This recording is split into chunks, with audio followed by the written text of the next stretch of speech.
Bonjour tout le monde, c'est Papy Golf. Papy Golf au mois de juin 2023. Euh, voilà. J'ai décidé de reprendre contact avec des personnes qui essayaient de me suivre parce que au bout de 8 mois, je commence à avoir des choses à dire. Alors j'en profite, aujourd'hui je promène le chien et puis je vais vous emmener souvent promener le chien avec moi parce que je vais discuter pas mal. Et puis je ferai des séquences également, sur un practice par exemple, ou tout simplement devant mon tapis à la maison, dans le jardin, pour vous montrer ce que j'ai cru comprendre intéressant comme point technique et comme évolution. Alors pourquoi tant de temps?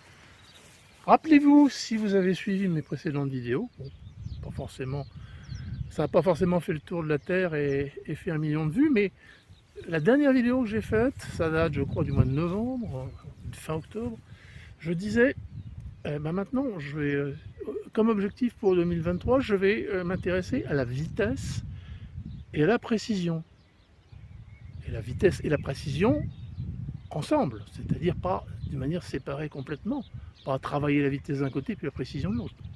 Alors, sur les grands coups, les coups moyens, et puis aussi le petit jeu, mais surtout sur les grands coups et les coups moyens. Le coup de départ, le tee shot, comme on dit vulgairement en anglais, le coup depuis le fairway pour aller jusqu'au green ou vers le green, et puis des coups, disons, de allez, 80-100 mètres et plus, vitesse et précision. Alors certains diront, oh là là, très ambitieux ça. Oui, oui, très ambitieux, je suis d'accord avec eux, mais aussi très intéressant parce que qu'est-ce qu'il cherche le golfeur en principe? Il cherche d'être précis, parce qu'il a besoin de mettre sa balle à peu près là où il veut. Et puis de plus en plus, et surtout quand on est senior, on s'aperçoit qu'on n'a plus beaucoup de vitesse. Donc on veut acquérir, si c'est possible, encore un peu, ou même beaucoup, plus de vitesse que malheureusement notre forme physique ou notre âge nous laisse encore. Et puis parfois on a débuté le golf tard. Et on s'aperçoit qu'à côté de nous, il y a des gens qui sont beaucoup plus jeunes ou plus jeunes et qui envoient des mines, qui balancent des coups phénoménaux. Et on se dit mais comment ils font? Pourquoi je ne pourrais pas faire presque pareil, ou de me rapprocher de leur vitesse et de leur distance? C'est faisable, enfin c'est faisable, dans une certaine mesure. Et c'est pour ça que la nouvelle série là que j'entame, on va en parler. Alors, c'est bien beau d'avoir abandonné le terrain pendant 8 mois, mais qu'est-ce que j'ai fait pendant 8 mois? Eh bien pendant 8 mois, j'ai passé beaucoup de temps à, je dirais, éplucher, regarder beaucoup de vidéos golf, euh, à réfléchir aussi, essayer de réfléchir, essayer d'appliquer un certain nombre d'exemples, de tutoriaux, comme on dit aujourd'hui, d'exercices, drills en anglais, n'est-ce pas? Et ouais, avec plus ou moins de bonheur. Hein. Et je n'ai jamais trouvé, ça existe peut-être, je n'ai jamais trouvé de vidéo complète sur le sujet vitesse et précision, surtout pour les seniors, mais d'une manière générale, vitesse et précision. Ça, j'ai jamais trouvé. J'ai trouvé vitesse, donc souvent ce qu'on entend par vitesse, c'est vitesse, longueur et aussi puissance, c'est un petit peu la même chose. Hein. Précision, c'est toujours traité à part. Et puis c'est moins traité que la vitesse, moins traité que la longueur, parce que les golfeurs, il faut le reconnaître, qu'ils soient jeunes ou moins jeunes, aiment surtout aller, disons, se faire plaisir avec plus loin, plus long, plus fort. Altus, situs, fortus, n'est-ce pas, disaient les latins. Plus haut, plus rapide, plus fort. Eh bien, au grand désespoir de certains enseignants d'ailleurs, je pense un enseignant, un coach français bien connu qui se désespère d'avoir des gens qui ne s'intéressent qu'à la longueur. Alors, qu'est-ce que j'ai trouvé sur Internet? Ah, très très bonne question. Qu'est-ce que j'ai trouvé sur Internet qui soit intéressant? Plein de choses. Des petits bouts, petits bouts. Et puis parfois quand même des vlogueurs, comme on dit maintenant, hein, des animateurs de vidéos et de séries de vidéos spécialisées golf, qui sont comme ça, des gars et des filles. Bon, certains vraiment excellents, d'autres moins bien. Parfois, certains ont une vidéo ou deux qui est intéressante. Il y a un mélange, un mélange. Et puis, il y en a quand même certains, pas une majorité, mais beaucoup qui disent, voilà, il faut faire ça. Il faut faire comme ci, il faut faire comme ça. Ouh là là. Ouh là là. Alors, je me positionne toujours comme gars qui a un certain âge. En l'occurrence, moi j'ai 68 ans. Mais bon, ça concerne à peu près... ma réflexion va concerner les gens qui ont, allez, à peu près aux environs de 60 jusqu'à pas d'âge. Les seniors de 50, j'irais à 50 à 58, 50, 57, 58 ans, bon, bah, ils ont à peu près les mêmes capacités et dispositions qu'avant, qu'avant cet âge-là. Et puis il y a quand même pas mal de gens qui ont débuté, hein, faut rappeler, qui ont débuté tard et qui ne sont pas forcément des athlètes, des sportifs de haut niveau, des gens très disposés pour jouer un golf technique, un golf rapide, un golf puissant, un golf précis. Alors bon, j'ai trouvé beaucoup de gens. Parfois je me suis dit, ah, celui-là c'est très intéressant. Je vais essayer de le suivre. Et puis, au bout d'un moment, je me suis aperçu qu'en fait, c'était pas tellement la solution. Parce que c'était incomplet. Sa méthode, on va dire, la méthode, était incomplète. Et ce qui était préconisé, ça pouvait être parfois même pas bon. Notamment, ça risquait d'apporter des causes de blessures. À notre âge, c'est important. Et voilà, mon chien est parti dans le blé. Tu viens, Pépère? Viens là. Bon, c'est pas grave, il a l'habitude, il fait son petit tour dans les céréales. C'est son plaisir. Alors, j'en suis arrivé à quoi? Alors d'abord, vous verrez en lien dans la vidéo, il y a quelques personnes que je cite dans cette série et ça vaut le coup d'aller voir ce qu'ils font. Alors malheureusement, pas toujours et rarement, je dirais même en français. C'est souvent en anglais, mais bon, c'est toujours possible de visionner sous-titré avec bien sûr des traductions parfois bien pas terribles, mais bon, c'est pas grave. Globalement, on comprend. J'ai la chance de bien comprendre l'anglais et de bien parler l'anglais, donc c'est facile pour moi. C'est pas facile pour tout le monde, l'anglais, surtout quand c'est prononcé avec un certain accent. Et Dieu sait si parfois les gens sont difficilement compréhensibles. Bon, d'accord papy, alors maintenant tu t'es intéressé à ça, tu t'es intéressé à la vitesse, à la précision, tu es allé voir des vidéos, tu as des gens qui t'ont intéressé, d'autres qui t'ont moins intéressé. Et alors, bon, comme je le disais tout à l'heure, il y a des moments où j'ai cru que c'était bon, qu'il fallait suivre Tartampion, Machine ou Jojo, mais non, ça marchait pas, ça marchait pas. Donc, et ça depuis relativement peu de temps, depuis on va dire 3-4 mois, 2-3 mois, je me suis dit il faut que je fasse la synthèse de tout ce que j'ai vu, la synthèse de ce que j'ai entendu, et d'essayer de voir ce qui convient à un gars comme moi, à mon âge, et ce qui me permet de progresser dans l'axe que je me suis donné.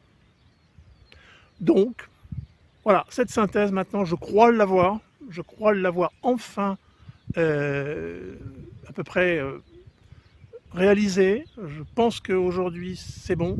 Mon swing de toute façon a complètement évolué, ça c'est clair. Et voilà, je vais vous livrer ce que j'en pense. Pour ceux qui ne me connaîtraient pas encore, non, je ne suis pas professionnel, encore moins enseignant et surtout pas champion déjà. Je suis un joueur senior lambda pas parmi les meilleurs, loin de là. Mais j'essaie de m'améliorer. Parce que malheureusement, beaucoup de seniors jouent pour se faire plaisir, mais ont du mal à se mettre dans la peau du golfeur qui veut progresser. C'est plus d'ailleurs à la limite quelque chose qu'on rencontre chez les golfeurs que chez les golfeuses. Il y a beaucoup de golfeuses qui essaient de bien s'appliquer et mieux jouer. C'est assez rigolo là-dessus. Bon, allez, on passe. Je ne suis pas enseignant, je ne suis pas pro, je n'ai pas le droit de donner des conseils, a priori. Mais par contre, j'ai parfaitement le droit de dire, voilà, j'ai vu ça, j'ai écouté tel truc sur Internet, avec les liens qui vont bien, les liens vers les vidéos, et qu'est-ce que j'en pense, et qu'est-ce que j'en ai tiré, et comment je l'ai appliqué, comment j'ai appliqué ces astuces, ces principes, pour essayer de progresser. Excusez-moi, je suis pas rasé, bon, c'est pas grave. Donc, voilà. J'ai fait la synthèse, et aujourd'hui, mon swing est quasiment arrêté dans son principe. Il y a encore que des évolutions, on évolue tout le jour, jusqu'au dernier jour où on joue au golf, on évolue, pas forcément en bien, mais on évolue. Et là, je pense que ça y est, je tiens, comment dire, un bon swing. On en est arrivé à d'abord une réflexion générale. Ah oui, monsieur, je cause beaucoup. Ouais, bah oui, excusez-moi, hein. Madame, monsieur. Pourquoi je cause? Parce que c'est comme dans beaucoup de domaines, ça ne coule pas de source.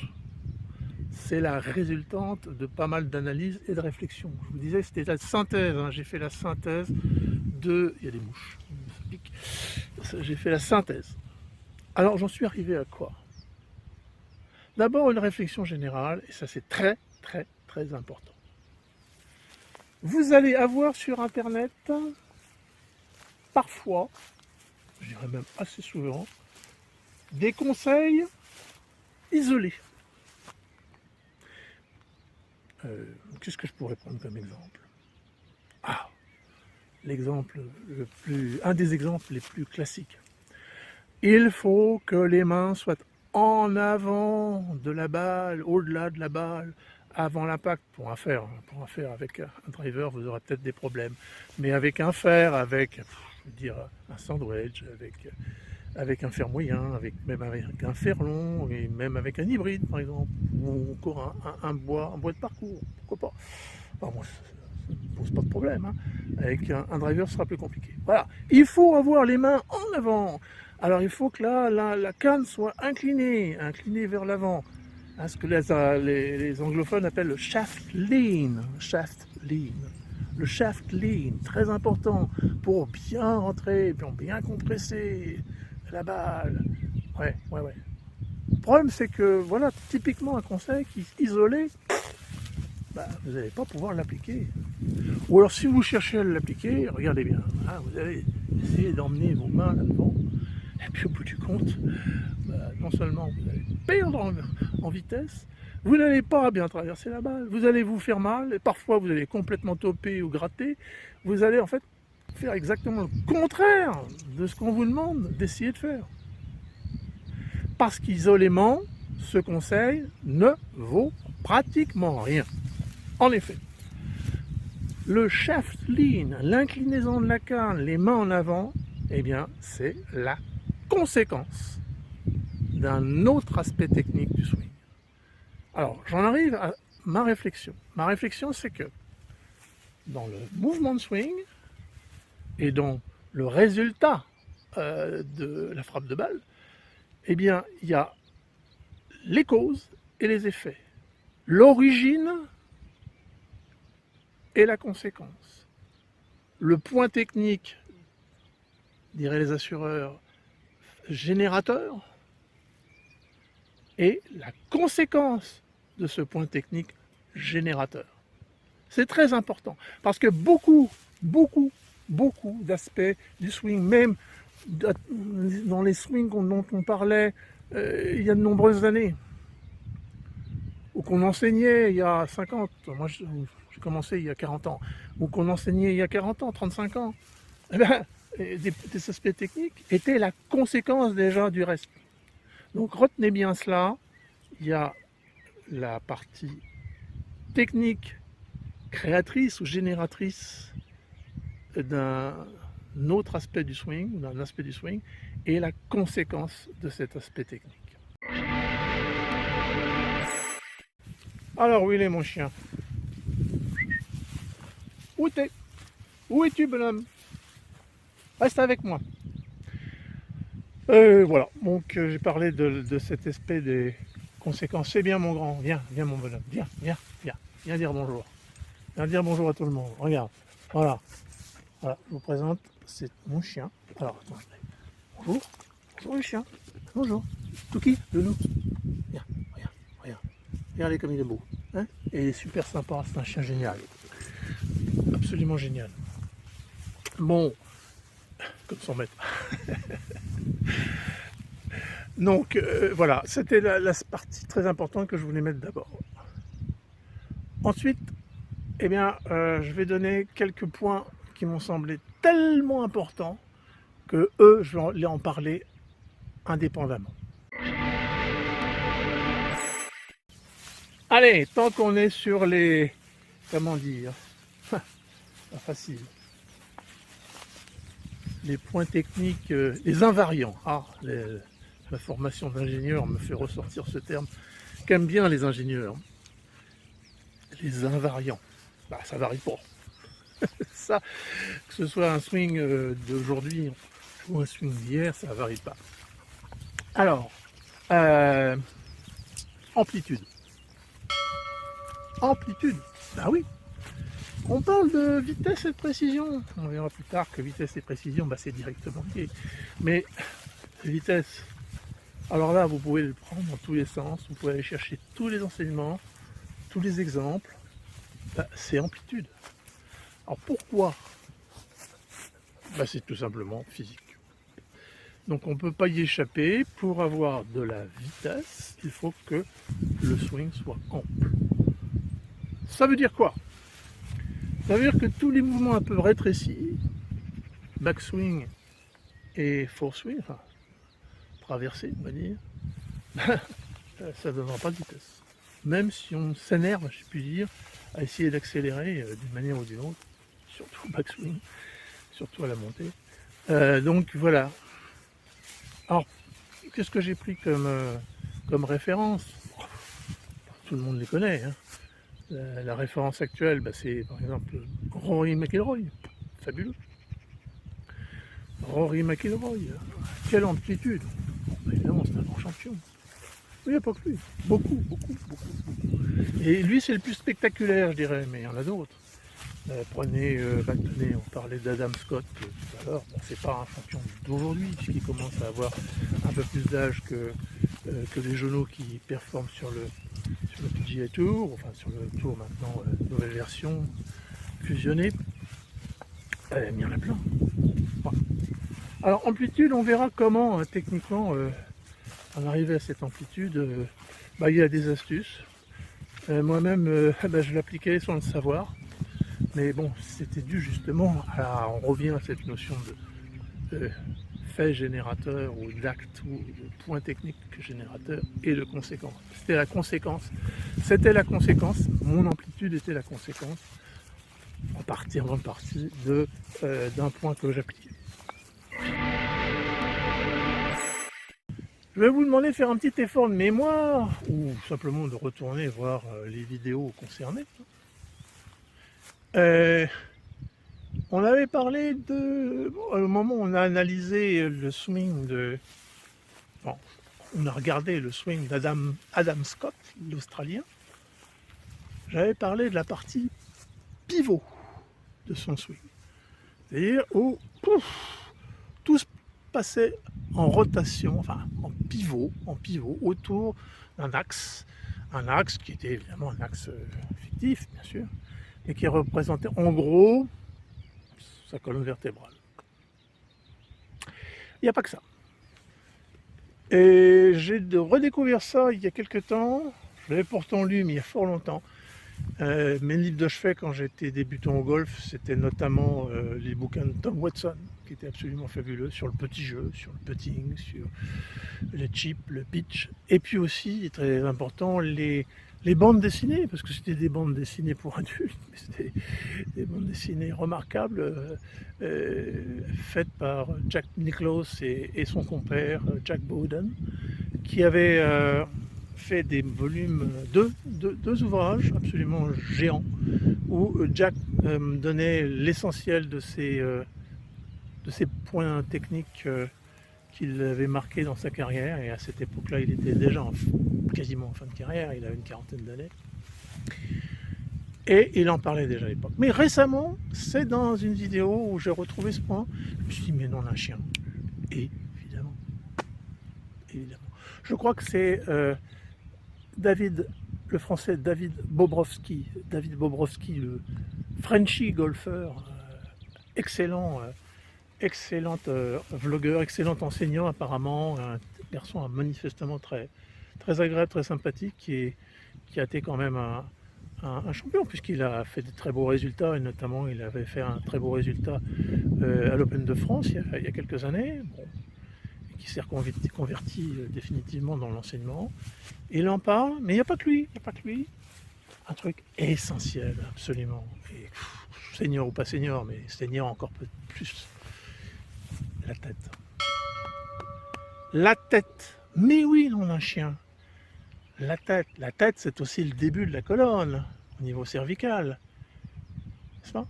Et la tête, elle doit rester à peu près toujours à la verticale de la balle. Alors, peut-être pas d'une manière extrêmement fixe, mais par exemple, Jack Nicklaus disait, moi, ce qui m'intéresse, c'est de regarder ma balle avec l'œil gauche, et d'être derrière ma balle avec l'œil gauche. L'œil gauche, toujours l'œil gauche. Quand je tourne, quand je traverse, je tourne et je traverse. Et quand il tournait et traversait, alors on va revoir que c'est pas tout à fait tourné, hein, c'est pas non plus tout à fait traversé. Mais quand il tournait, pour simplifier, on va dire, quand il faisait l'ensemble de son swing arrière et avant, la tête ne bougeait pas. Le reste du corps pouvait bouger, et peut bouger, doit d'ailleurs, on verra, bouger un peu. Enfin, c'est ce que j'en déduis, encore une fois, je ne suis pas enseignant, mais c'est ce que j'en déduis de tout ce que j'ai vu, de tout ce que j'ai synthétisé et de tout ce que j'applique. Donc oui, très important, et c'est un des rares points qu'on peut isoler. Allez, on va tourner la caméra. Oui, c'est un des rares points qu'on peut isoler comme tel, penser la tête à la verticale de la balle. Qu'est-ce que je peux encore isoler? Alors je vais isoler tout simplement un élément dynamique. Alors maintenant j'en suis absolument persuadé, tout simplement parce que j'ai acquis beaucoup plus de vitesse, de longueur, de puissance si vous voulez, depuis que je le fais. Et puis j'ai acquis aussi beaucoup plus de précision. Eh oui. Alors c'est quoi? Oh, c'est tout bête. C'est quoi? Eh bien, c'est de faire exactement l'inverse de ce que je faisais avant. Oui, vous allez voir. Qu'est-ce que je faisais avant? Là, j'accélérais trop tôt, tout simplement. Beaucoup trop tôt. Et alors ça, des vidéos sur il ne faut pas accélérer trop tôt, et il faut ralentir. Plus vous ralentissez la montée, le backswing, on va dire, moins vous allez vite au début de la descente, plus vous allez aller loin. Bon, c'est vrai sans être vrai, hein. C'est vrai sans être vrai. Bon, d'une manière générale, c'est surtout n'accélérez pas trop tôt. Alors, j'en reparlerai aussi, je me suis pas mal intéressé aux champions de distance, les long drivers, comme Kyle Berkshire, comme Joe Miller, comme enfin, il y en a eu plein. Il y a aujourd'hui Martin Bogmeier, l'allemand. Il y en a plein. Alors eux évidemment accélèrent très tôt. Et alors c'est pas la même chose, hein. D'abord, ce sont des garçons extrêmement physiques qui passent leur temps à s'entraîner pour justement aller vite. Ils sont extrêmement puissants, donc c'est pas la peine. On oublie tout de suite, à nos âges surtout, on oublie tout de suite l'accélération tôt dans la descente, parce que ça demande une force, une puissance, une coordination aussi, un équilibre. On ne va pas pouvoir jouer sur un parcours en rassemblant tous ces éléments sur 18 trous à chaque fois. C'est pas faisable à nos âges. C'est déjà pas faisable à mon sens à l'âge d'un jeune. Et d'ailleurs, souvent les champions de longue distance, quand ils jouent sur un parcours, sont très impressionnants, mais ils ne gagnent pas forcément face à des très bons amateurs ou à des pros qui ne font pas forcément des distances phénoménales. Alors, si on n'accélère pas, très tôt, quand est-ce qu'il faut accélérer? C'est pas compliqué, quand on arrive sur la balle. Rappelez-vous ce que disait Ernie Els, plus exactement le papa de Ernie Els. J'en ai parlé d'ailleurs dans une vidéo sur Ernie Els. Il disait ce qui est important, c'est les 20 cm avant et les 20 cm après la balle. C'est là où tout se joue. La vitesse, ce qu'on va donner comme effet à la balle, etc. Et puis il n'y a pas que ça, il y a aussi au-delà de la balle. Ça c'est un vieux conseil que j'ai entendu depuis fort longtemps. Mon très ancien, très ancien, il existe toujours, mais mon professeur de golf d'il y a longtemps me disait la vitesse théoriquement s'acquiert le maximum de vitesse au-delà de la balle. C'est pas con, enfin c'est une idée qu'il faut avoir dans la tête, évidemment. Dans la vérité, la vitesse c'est pas après que la balle a été tapée, c'est clair. Mais bon, c'est l'idée de chercher à accélérer au-delà et d'être encore plus rapide après la balle. Et là, je peux vous montrer comment ça se traduit pour moi. Encore une fois, je ne suis pas champion de distance, mais aujourd'hui, quelle différence, quelle différence. Encore donc un point qui peut être isolé et d'ailleurs travailler un peu isolément, sans que ce soit systématiquement facile, mais bon, on en reparlera. On parlait au début de cette vidéo du fait générateur et de la conséquence. Et il y a quelque chose qui va vous permettre d'avoir des conséquences très positives et d'arrêter de vous faire des nœuds à la tête quand il s'agit du chemin intérieur-extérieur pour éviter le slice ou de couper la balle, le fait de bien ramener l'avant-bras vers la cuisse, on va dire, etc. D'être compact à un moment donné aux alentours de la balle. Tout ça, c'est la conséquence du reste, de tout ce qui s'est passé avant, quand on a monté la canne et on a commencé de la redescendre. Alors, pour isoler un point technique très important là, eh bien tout simplement, j'ai écouté. J'ai écouté quelque chose de très important. Et ça vient de Adam Scott. Ah oui, vous n'avez pas l'impression que c'est un des plus gros et des meilleurs frappeurs? Bon, regardez-le quand même, hein. Un garçon qui envoie du bois, comme on dit. Je pense que sa vitesse de balle doit être aux alentours de 175 miles à l'heure. Bon, bien sûr, si on compare à des champions de longueur, un champion de long drive, les vitesses sont aux alentours de 220-230. Mais bon, 175, allez sur un simulateur et allez voir quelle vitesse de balle vous avez réussi à obtenir. Donc, vous n'arriverez pas à 175. Donc Adam Scott, c'est quelqu'un qui envoie du bois, dont la balle va très vite au drive. Et ce garçon, qu'est-ce qu'il dit? Oh, j'ai une mouche. Elle est belle en plus, sur le téléphone. Qu'est-ce qu'il dit, ce garçon? Eh bien, un truc très simple. Il dit, il y a une chose à laquelle je dois penser et à laquelle je ne cherche plus maintenant à me référer puisque je le fais automatiquement. C'est d'avoir le coude dans toute la descente, mais même pendant la montée là-haut, d'avoir le coude devant la main, ou plus là si vous préférez, la main en arrière du coude. Le bras arrière, hein, le bras droit pour les droitiers, le bras gauche pour les gauchers. Bon, regardez, je vous le montre. Hein.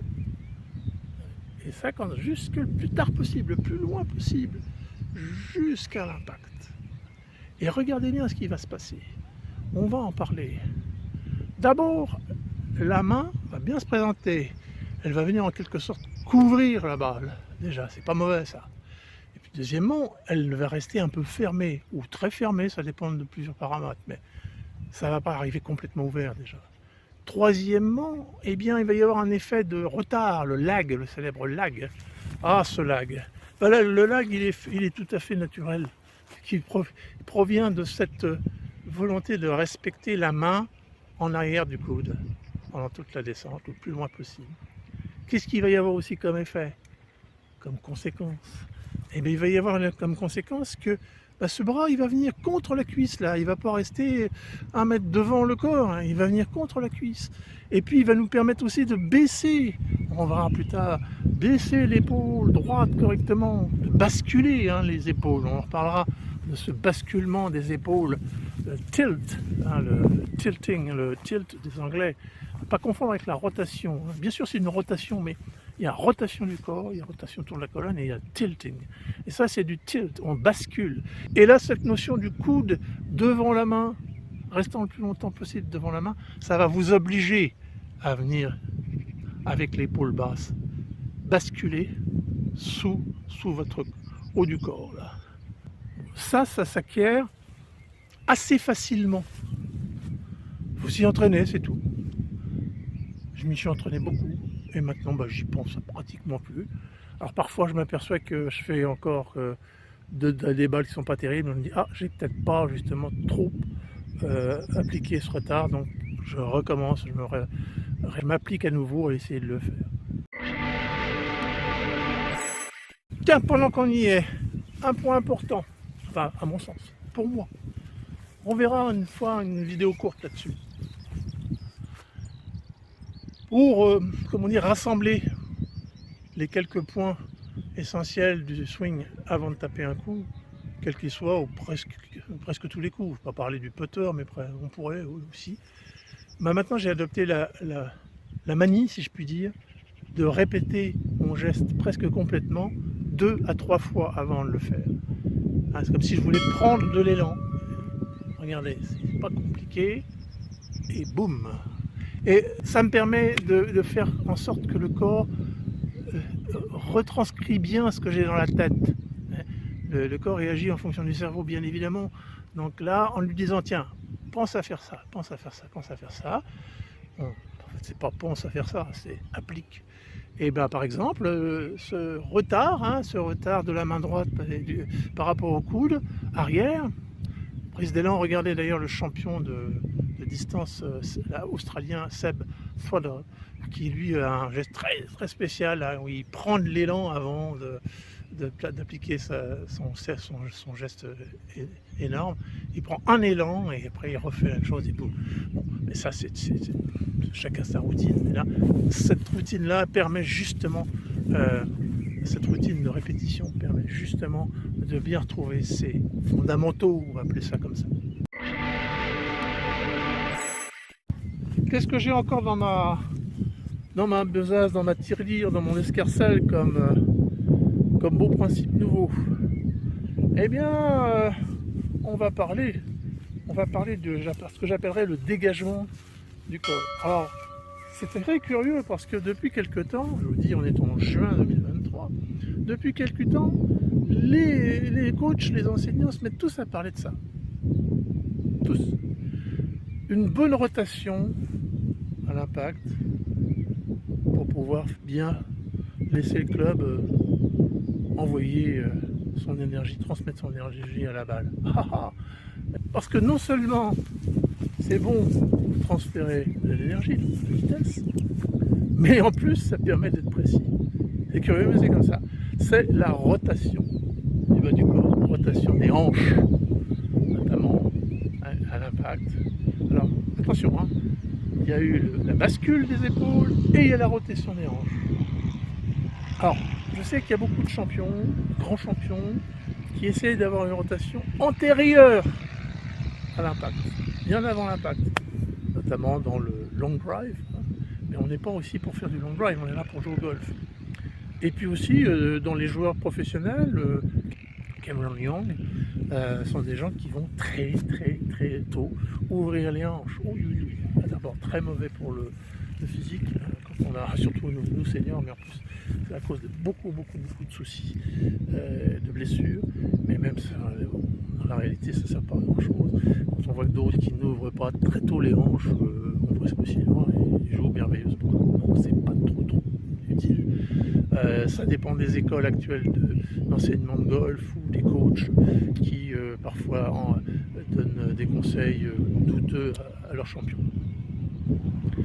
Donc, ma rotation des hanches, elle va avoir lieu essentiellement au moment de l'impact. Et je vous donnerai quelques astuces que j'ai. Une astuce, deux astuces, on va dire, qui sont piquées à des champions de distance notamment.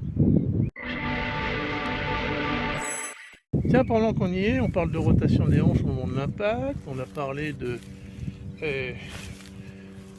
basculer les épaules, et en fait certains vont me dire ah oui mais attention, là vous n'allez pas pouvoir raidir la jambe gauche, aïe, ouille, d'abord ça fait mal, deuxièmement le raidissement de la jambe gauche dépend de pas mal de paramètres, mais c'est pas forcément une nécessité.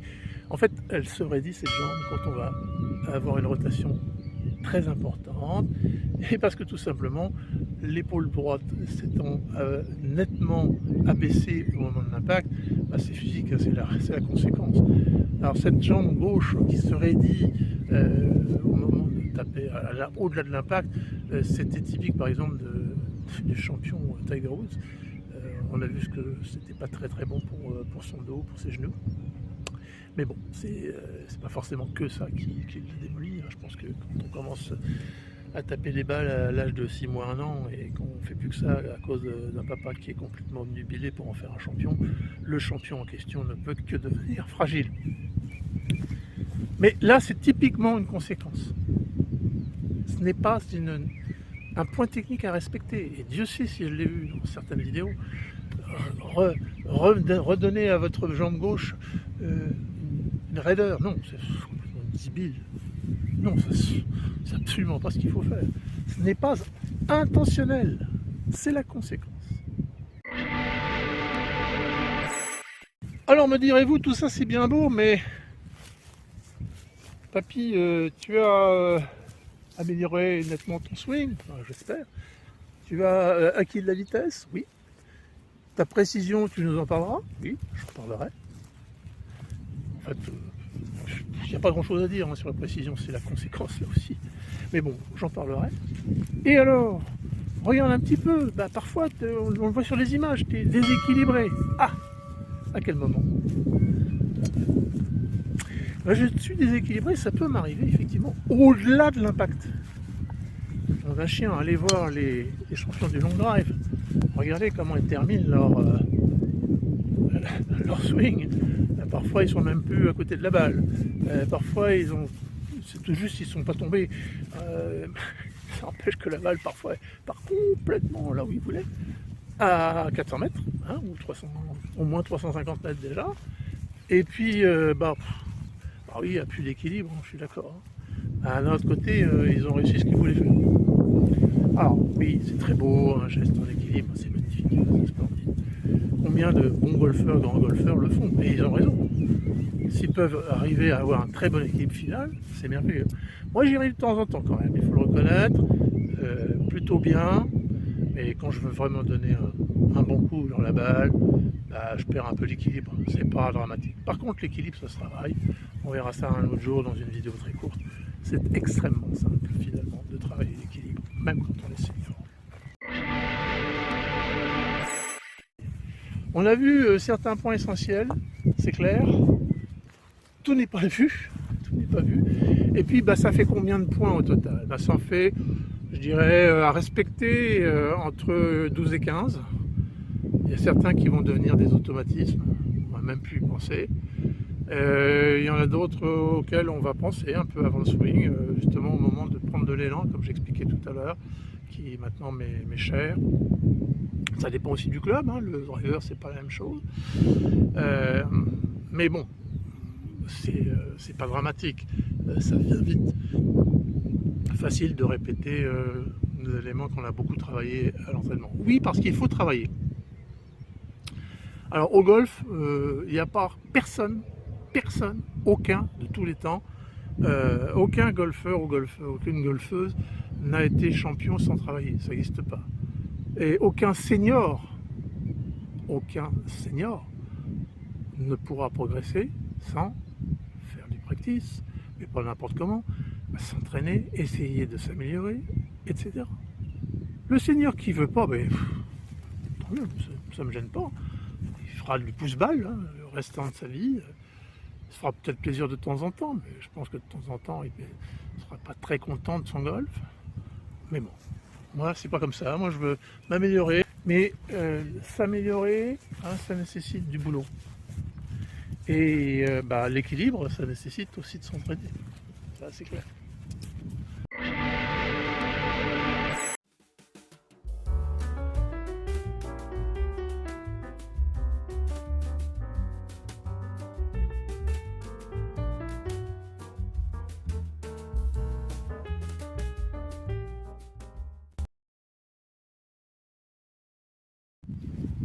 Quid du matériel? Alors on va parler très brièvement parce que ça c'est très personnel. Je considère que n'allez pas voir tout de suite, tout au moins, n'allez pas voir un club fitter, club maker, enfin quelqu'un qui vous fait du club sur mesure, c'est pas indispensable. Et surtout, attendez d'avoir fait des progrès. Vous pourrez éventuellement l'autre jour, lorsque vous aurez bien modifié votre swing, bien amélioré. Mais le matériel, c'est vraiment très personnel. Par exemple, j'avais laissé des clubs de côté depuis des années. Je les avais mis dans les sacs de proches de ma famille en disant tiens, j'en veux plus. Et puis, il n'y a pas longtemps, pour certains de ces clubs, je dis tiens, voir un petit peu ce que ça vaut avec mon nouveau swing. Et puis, boum, je me suis aperçu que finalement, c'est très très bien aussi avec un ancien club. Pas forcément un des tout derniers modèles qui vient de sortir. Et puis, que certains de mes clubs qui étaient dans mon sac depuis 6 mois, 1 an, 2 ans, convenaient moins bien. Donc voilà, c'est tout à fait personnel. Et puis, c'est pas un sujet très très important. La seule chose que je peux dire, c'est que moi qui suis grand, mais qui a aussi des très longs bras, enfin des longs bras, il me faut des clubs courts. Et j'ai découvert avec amusement que des gens comme Tiger Woods, mais oui, il est certainement pas ou Sergio Garcia, pas mauvais non plus, jouait avec des clubs courts, incroyable, notamment le driver. Aujourd'hui, il y a des gens qui veulent absolument du 45 pouces, 46 pouces, pourquoi pas, comme au drive. Puis il y a des gens qui jouent avec du 41 pouces, 41,5. Je crois que c'est Tiger Woods qui joue avec du 41,5 et Garcia avec du 41, ou l'inverse. J'ai un driver qui, je crois, fait 41,5, 42, et puis ça va très très bien. Mais bon, c'est pas grave. Ce qu'il y a, c'est qu'avec un driver court, par exemple, quand je veux vraiment envoyer des mines, 9 fois sur 10, c'est le driver court qui va me les permettre d'envoyer des mines. Driver plus long que j'ai encore, moins régulier, je banane un peu, je fais des coupés, des balles cutées, coupées, du slice si vous préférez, ou un peu de slice, mais jamais intentionnel. Donc pour moi c'est ça. Ah mon cher papy, tu parles beaucoup.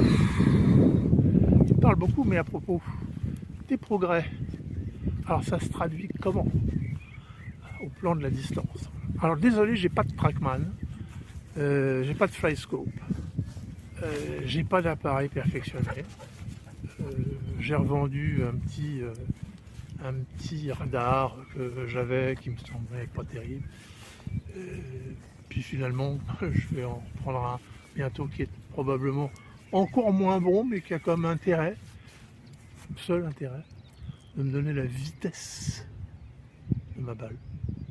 La vitesse, c'est tout ce qui compte finalement. La vitesse du club aussi, mais c'est surtout la vitesse de la balle. Après, l'angle, je vois à peu près, hein, j'ai pas besoin d'avoir un appareil. Je vois si la balle monte, si la balle ne monte pas, si elle fait un hook, si elle fait un fade, si elle fait un draw, si elle fait un slice, si elle va tout droit. Ça, je le vois. Pas besoin d'un flight scope, d'un trackman. Bon. Alors, comment ça se traduit? Alors, je m'entraîne évidemment comme tout le monde avec des balles de practice. Sur un practice en plus qui est, comment dire, aménagé de sorte que les balles puissent pas sortir au-delà du bout du terrain. Parce que derrière, c'est la culture. Donc, voilà. On pousse des balles, on tape des balles sur un terrain qui est aménagé pour bloquer les balles sans que ça sorte. Attention, si je vais très très loin, je passe par-dessus la clôture du fond, d'accord. Mais avec des balles de practice qui sont données par le fournisseur comme environ inférieur de 15% en distance, bon, je peux considérer qu'aujourd'hui, mes progrès sont de l'ordre de 15 à 20% en distance au drive. 15 à 20% en distance au drive.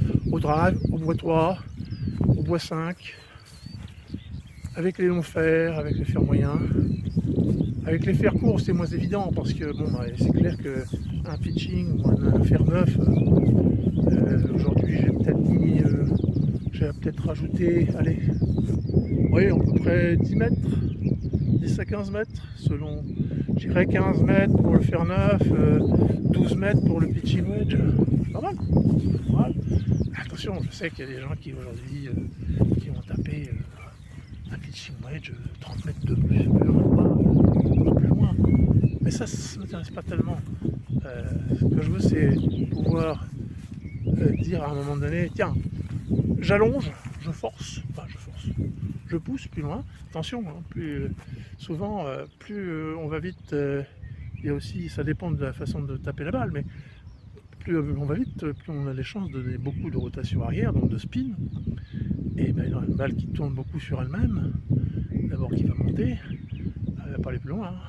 Par contre, si elle arrive en rotation très forte à la redescente, boum, elle va faire un gros trou et puis elle va plomber sur le green. Bon, ça, d'accord, c'est peut être valable sur certains cas.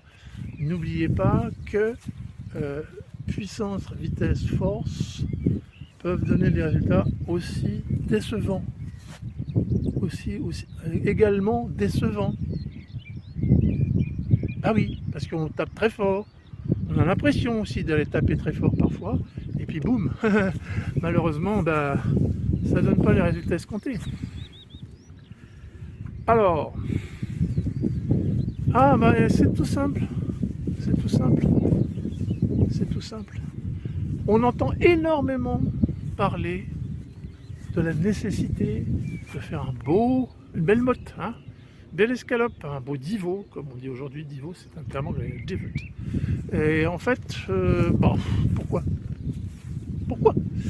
j'ai notamment identifié un garçon qui fait partie des meilleurs mondiaux en long drive, qui est Joe Miller, qui a été le grand champion du long drive il y a quelques années. Un garçon qui tape 400 mètres, allez, on va simplifier. Des blancs très solides, très costauds, très grands. Et ben Joe Miller, quand on lui demande de taper un fer neuf sur un practice pour faire une démo, il ne prend pas de motte, il ne prend pas de divot. Et je crois que son fer neuf doit faire quelque chose comme 185 ou 190 mètres. Peut-être des yards, je ne sais plus. Enfin bon, allez, on va dire c'est des yards, 190 yards. Bah, son fer neuf, il fait à peu près 170 mètres. 170, 175. Il n'a pas pris de divot. Ça veut dire que sa balle n'a pas eu trop de spin non plus. Ça, c'est très important. Si vous voulez de la vitesse et de l'allongement de balle, pensez à ça. Pas trop de motte. Et oui. Qu'est-ce qu'il a trouvé, mon chien? Un bout de bois. Voilà pour aujourd'hui. Alors je reviendrai sur certaines notions, bien sûr, dans une prochaine vidéo. Et puis on va regarder ça en détail aussi au niveau technique. Mais là, pour aujourd'hui, vous allez vous fader, excusez-moi, vous tapez une longue vidéo de présentation, très bavarde, je sais. Mais bon, j'ai essayé d'entrecouper ça de quelques séquences. Alors évidemment, ne m'en veuillez pas.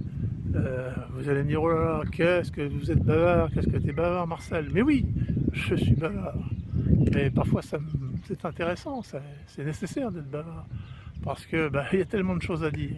Il y a encore quelques semaines, je me disais, j'ai rien à dire.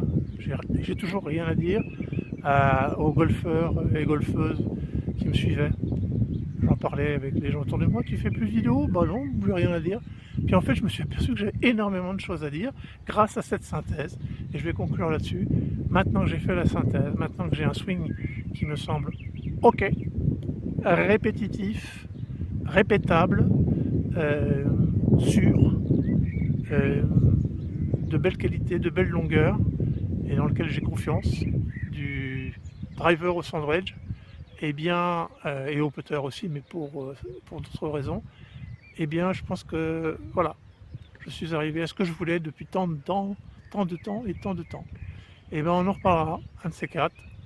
Je vous dis ciao, à bientôt, et puis portez-vous bien, golfez bien, amusez-vous bien, et entraînez-vous bien.